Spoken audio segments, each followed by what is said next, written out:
ശ്രീനാരായണ പരമഗുരവേ നമഃ. സുപ്രഭാതം.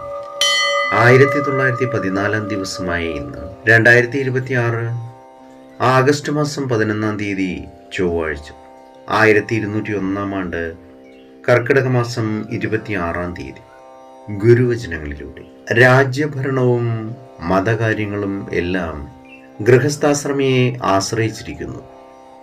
ശ്രീനാരായണ ഗുരുദേവൻ.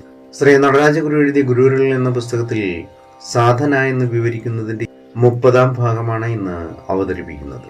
ഗുരുവിരലിലെ ജ്ഞാനരഹസ്യത്തിൽ അന്തർഗതമായിട്ടുള്ള പ്രമാണശാസ്ത്രവും ചിന്താപദ്ധതിയും എത്ര വേണമെങ്കിലും വിപുലമാക്കി പറയാം, വളരെ സംക്ഷേപിച്ച് സരളമാക്കിയും പറയാം.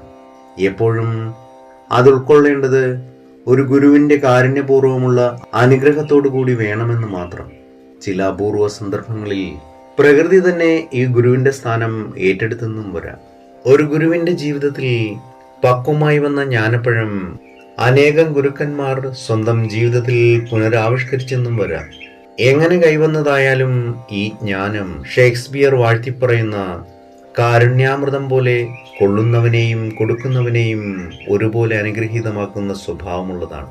എപ്പോഴും അത് രണ്ട് വശങ്ങളെ കണക്കിലെടുക്കുന്നതും അവയെ ഏകീകരിച്ചു കൊണ്ടുവരുന്നതുമായിരിക്കും. ഏവർക്കും നന്മ നിറഞ്ഞൊരു സുദിനമായിരിക്കട്ടെ എന്ന് ആശംസിച്ചുകൊണ്ട് നിർത്തുന്നു. നന്ദി, നമസ്കാരം. ഗുരുധർമ്മം ജയിക്കട്ടെ. ശബ്ദം നൽകിയത് സുജീഷ് മഹേശ്വരൻ.